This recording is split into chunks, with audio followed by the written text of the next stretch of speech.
Respected chairpersons, seniors, teachers, and dear colleagues. A warm welcome from ECCON 23, and we will start with the evaluation of pulmonary hypertension. As we know, the pulmonary hypertension burden is very high, about 1% of the population. And it is an end stage of multiple disease processes, including left heart failure, pulmonary diseases, congenital heart diseases, and ILDs, lot of diseases. End stage is pulmonary hypertension. And as age advances, the prevalence also increases 10% after 65 years of age. And diagnosis of pulmonary hypertension is often delayed. And the symptoms, because mainly the symptoms are non-specific and gradual onset. So the purpose of the talk is suspect pulmonary hypertension early so that we can pick up them early and refer to pulmonary hypertension centers where the correct diagnosis will be made. And treat as at an early stage so that we have a better prognosis. And find out that curable hypertension, which is some of them are like chronic thromboembolic pulmonary hypertension, drug-induced pulmonary hypertension. These can be, majority of them can be cured. So to find out such curable hypertension instead of labeling them as idiopathic. That pulmonary hypertension is defined as the mean pulmonary artery pressure more than or equal to 20 millimeter mercury.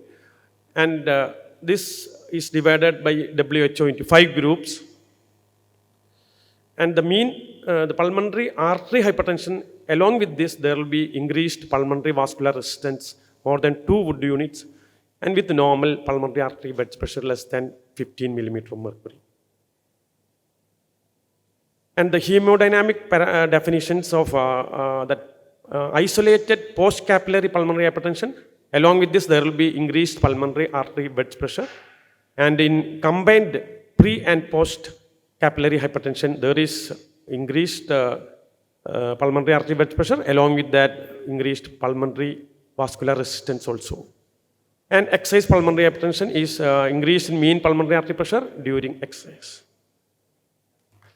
These are the 5 groups. Group 1 is the precapillary pulmonary artery hypertension or pulmonary artery hypertension. Group 2 is pulmonary hypertension due to left heart disease. Group 3 is lung diseases and hypoxia. 4 is chronic thromboembolic pulmonary artery hypertension. And group 5 is unclear cause or multifactorial causes. And majority comes in the left heart disease. 65 to 80% of the disease is due to left heart disease.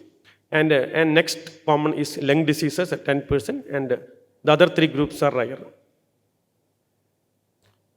In the first group, that pulmonary artery hypertension, precapillary hypertension, there are idiopathic, heritable drugs, then PAH associated connective tissue disorders, HIV, portal hypertension, congenital heart disease, and schistosomiasis.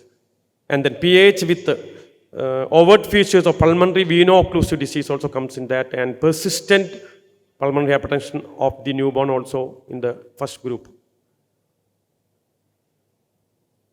The drugs and toxin associated with the pulmonary artery hypertension are 2. One is the definite association, which is mainly anorexians and anti-obesity drugs. And one drug is tyrosine kinase inhibitor we used in oncology, dasatinib. It is important because when we find out we can withdraw the drug, we can get a full cure of the pulmonary hypertension.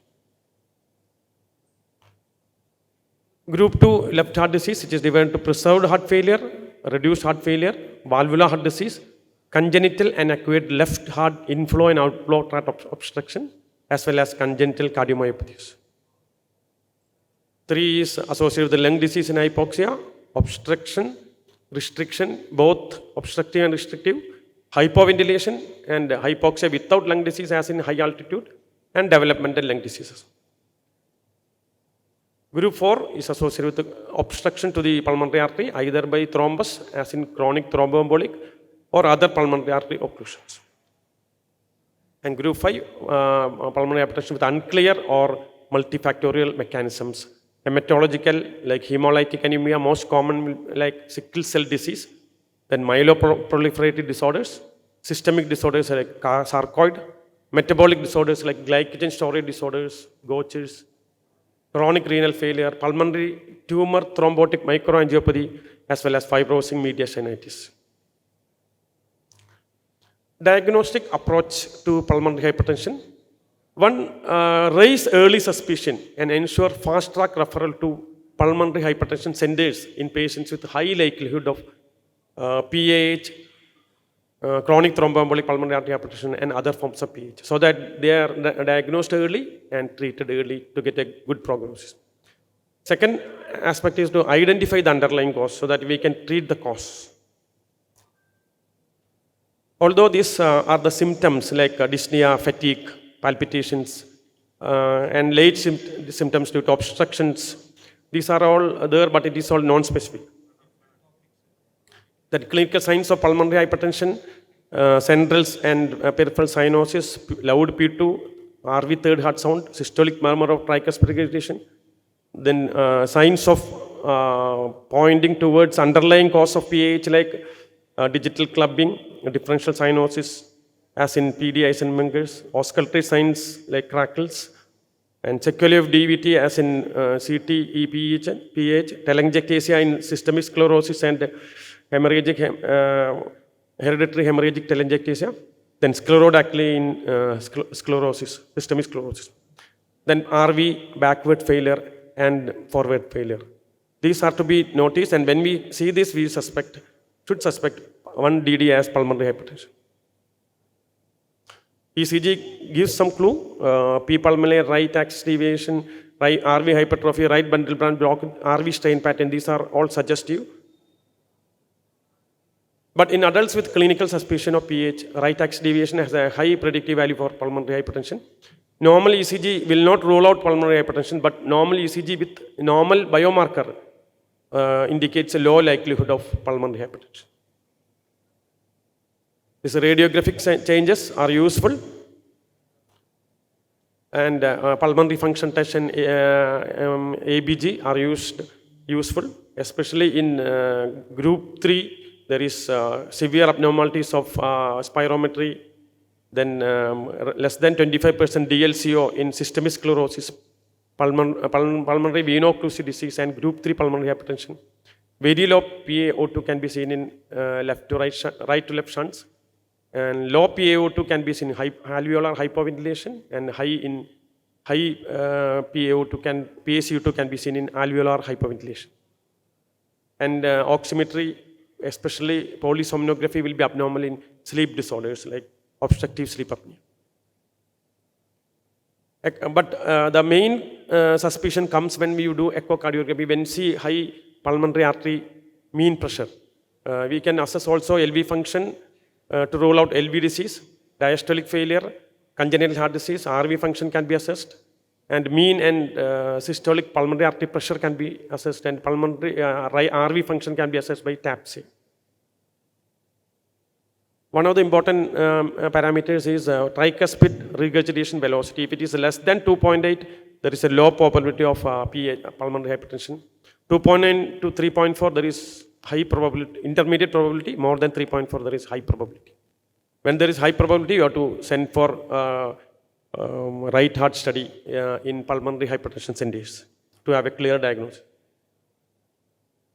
These are additional echo features. We are not discussing it.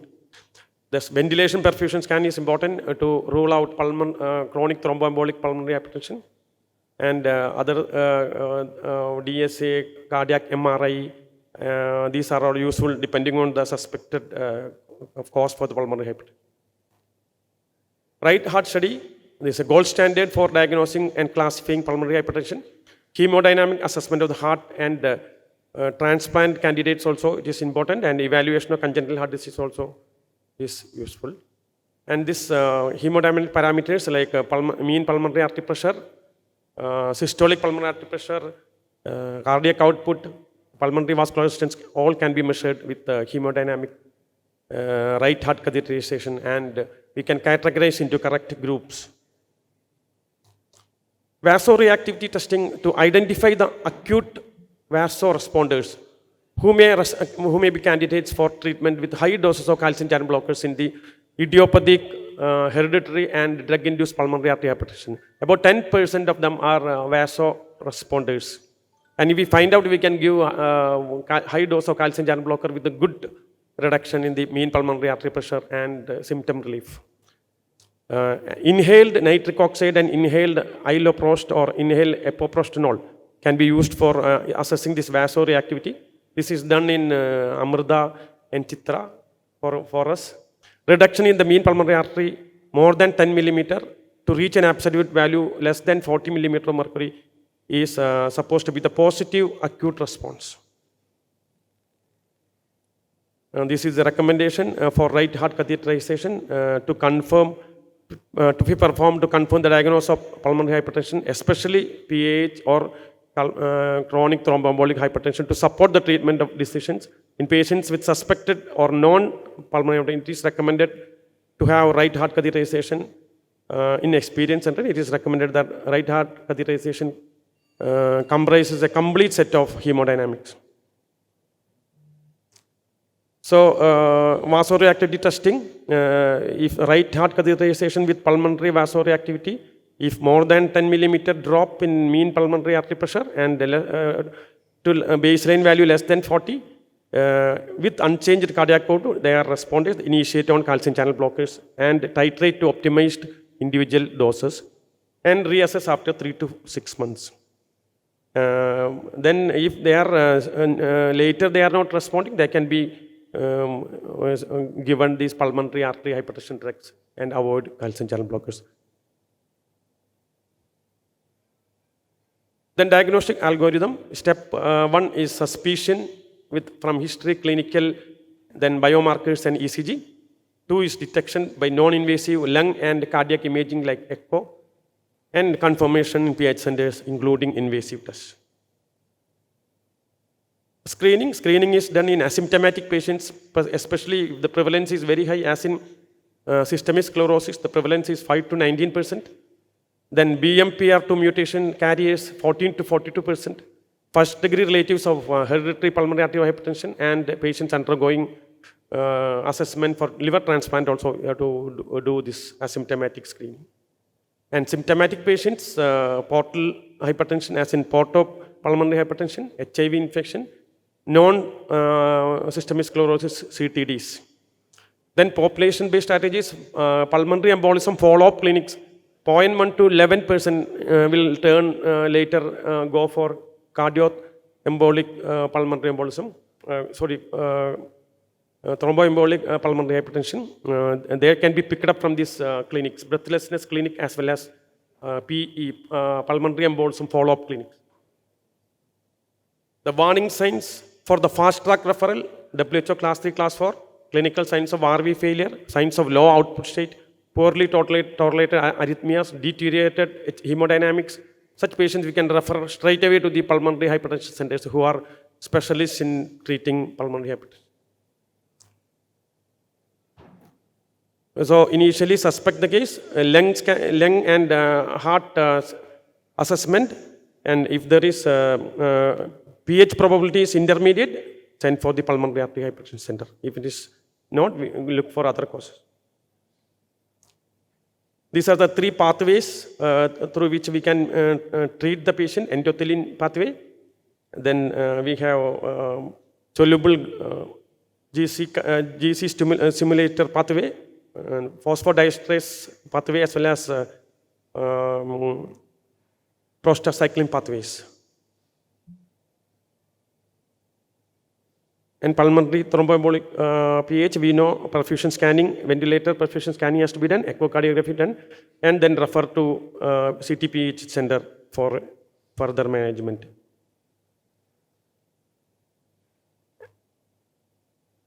This is the proximal thromboembolic PH. We can have pulmonary endarterectomy to give a good relief in 2/3 of patients, while distal pulmonary artery fibrotic obstructions can be managed by BPA, balloon pulmonary angioplasty, and distal microangiopathy, microvasculopathy can be treated by the drugs, anticoagulation and drugs. In summary, there are pulmonary hypertension is very prevalent. Early diagnosis is the need of the hour, and there are 5 groups. Most common left heart failure producing pulmonary hypertension, and early picking up. There's first group that pulmonary artery hypertension need only pulmonary hypertension therapies, which is done only in idiopathic, hereditary as well as drug-induced pulmonary hypertension. Other things you treat the cause, left heart disease, treat them. Pulmonary diseases have to treat by treatment of the pulmonary cause, as well as CT-EPH needs specific treatment, surgical pulmonary endectomy, interventional pulmonary angioplasty, medical therapy, and optimized treatment for the underlying cause in the group 5. In summary, there is a high burden of pulmonary hypertension in general population, defined as PAH more than 20, 5 groups. Diagnosis often delayed, early suspicion, detection and referral can catch them early. Some like CT-EPH and drug-induced pulmonary arterial hypertension can have cure in majority if diagnosed early. Thank you, Manikandan, for simplifying a very difficult topic, because one of the problem of pulmonary artery, hypertension is that unlike the systemic hypertension where we are very keen to control it, people are not aware of it basically because of the difficulty in assessing it, and in the impression that, right ventricle is not very important. That has been all our teaching, but right ventricle is equally important as left ventricle. Pulmonary artery hypertension is a very important topic, and we have excellent remedies for bringing down the blood. The last 10 years has seen tremendous advancement in the medications. We can maybe just a couple of sentences on important drugs. I know we have crossed the time, but and how the physician should manage it. The drugs, actually, if the patients are responding to vasoresponsive, they can have a calcium channel blocker with a good relief.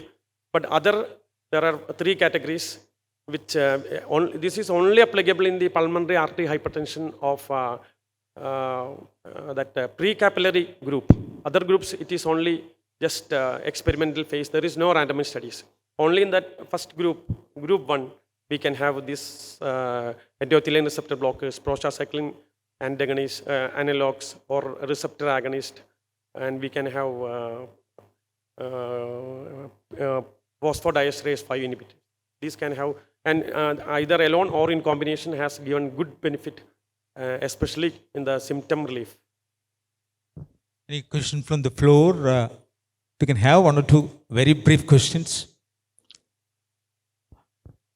Maybe we will have those discussion with Manikandan. I'm sure there could be many potential questions. Thank you very much.